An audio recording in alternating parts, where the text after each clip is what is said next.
3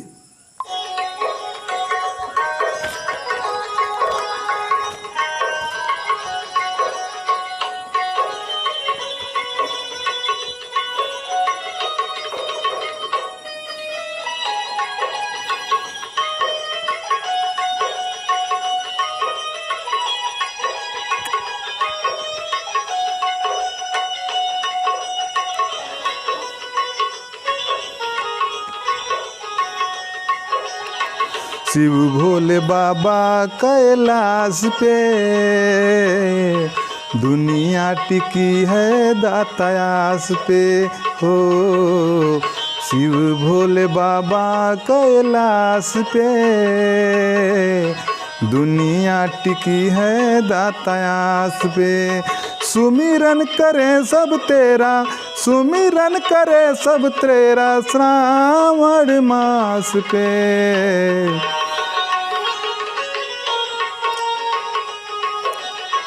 दुनिया टिकी है दातायास पे।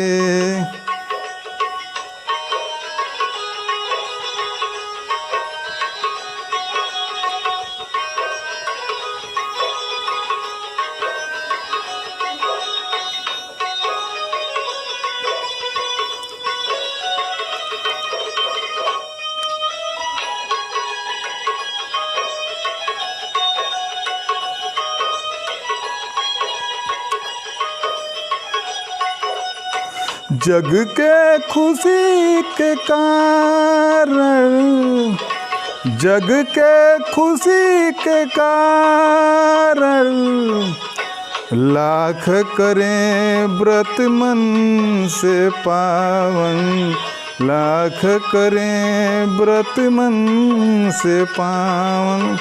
करना पड़ेगा भव, करना पड़ेगा भव पार विश्वास पे। शिव भोले बाबा कैलाश पे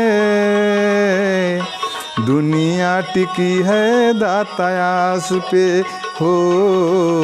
शिव भोले बाबा कैलाश पे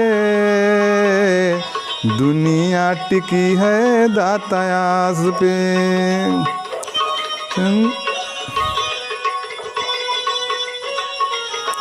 धाम अपने प्रभु कब बुलाओगे, चढ़ के नंदी पे कब आओगे।